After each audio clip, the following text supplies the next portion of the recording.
Yeah, okay, cool. So yes, here we are with the new Novation Circuit monostation as well.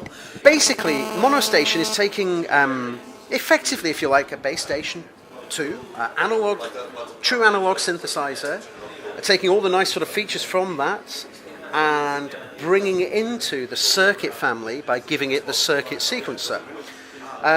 Base Station 2, great sounding instrument, you know, fantastic sounding synth.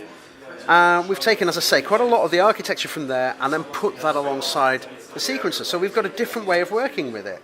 So it's a mono synth. So we have a single filter, we have a single amplifier, but it's actually a paraphonic in practice as well, because we can actually separate the oscillators and give them independent sequencing and pitch. This is oscillator 1, of course. And this is just open filter. Let's just get basic sound. So sawtooth there. We have pulse width as well. And if I press shift, and we can add the pulse width on there. Sine wave and triangle. So those are our waveforms, and they are identical on both oscillator 1 and oscillator 2 as well. So, for example, let me just quickly put in a quick sequence.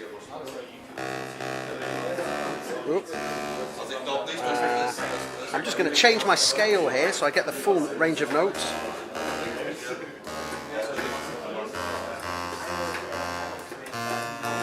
And then I'll just put an octave down there. So now,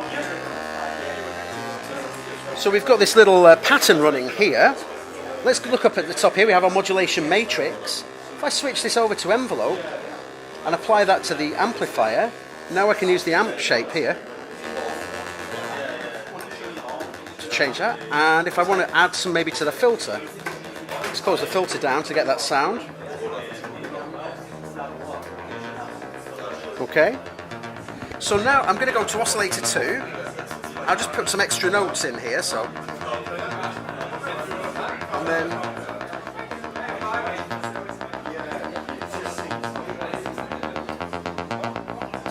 That one. Okay, so let's bring in oscillator 2, so.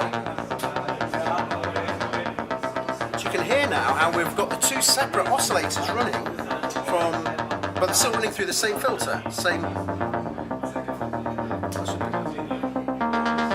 Like so. I can choose to take oscillator 2 out of the filter. Bring that down a bit. Bring up the sub oscillator as well. Maybe just put the oscillator back through the filter. Now let's bring in the ring modulation. Now the ring modulation is really interesting because, of course, we can separate the pitches here. And with the ring modulation, that rather than just changing the pitches, that's going to change the timbre of the sound as well. So you get some really quite interesting sounds using that.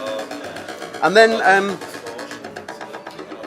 let's bring in audio input here. Now hopefully this will work. I hope I'm configured to do this. But if I run in my, let's see, let's try now.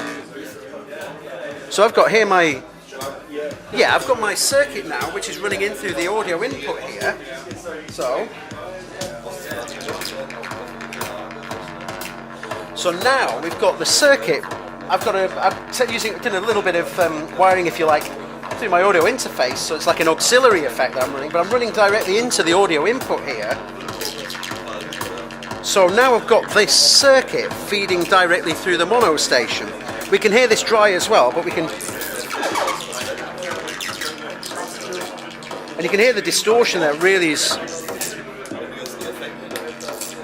So if I hit the record button now and start to automate this, so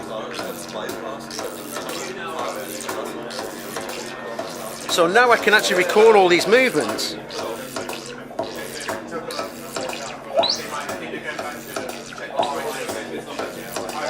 So that's nice. And then of course I've still got the oscillators running in the background, so we'll bring those in.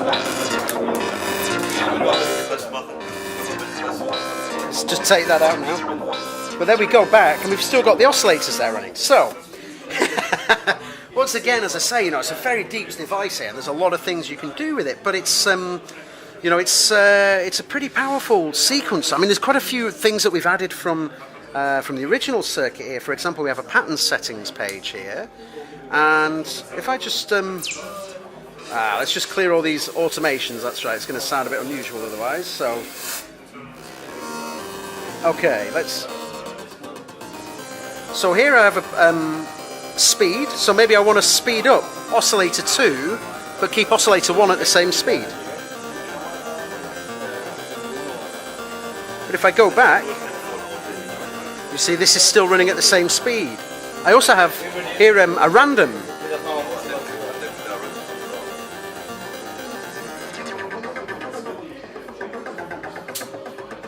Oh, you can get it here again, you know, you can kind of do a lot of things with this. We've got length as well, so let's just change the length. So we can choose the start point and the end point. And we also have a mutate feature as well. So if I hit mutate, it's just going to randomize the notes for me. So if actually we just do this on oscillator 1, you'll get to hear it a little better. So this was the original pattern that we had, but if I press shift and pattern setting, this is the mutate option. So you can get some quite interesting, you know, things from this as well. So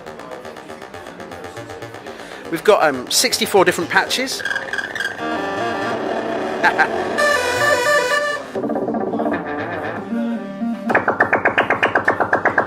So there's lots of different patches there. I've not really sort of worked my way through those yet. I mean, as I say, this is very early days for monostation in terms of, you know, the firmware is moving very quickly. But you know, this is a prototype unit, so you know it has all of those raw firmware sort of feelings to it. Last thing I should mention as well, on the mod matrix here, you'll see that we've got aux CV. I'll just show you the back of the unit. You can see we've got MIDI in, out, and through, which is great. We've actually finally got MIDI through on a circuit here, which is really useful for me. And we've got clock in and out as well. So we've got analog clock going in and out. And then we've got we've got voltage. So we've got CV, control voltage and gate output, and an auxiliary CV output there as well. So once again, if I just go to my mod matrix, here I have my CV, and I can choose my envelope to come out of the CV, auxiliary CV, LFO, so we can fire that out of the CV. Sequence, I have a dedicated modulation sequence page here as well, so I can actually create a sequence specifically for the CV out.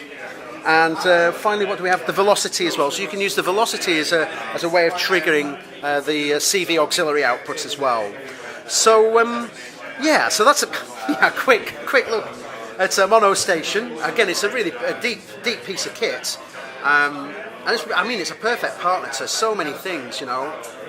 One of my favourite things personally is just running circuit through the analog input, the audio input here, and just getting that distortion on there and start to automate the frequency a little bit from the cutoff point. It's just a really, really nice addition. So yeah, and also using this to sequence as well a bit of the external CV gear as well.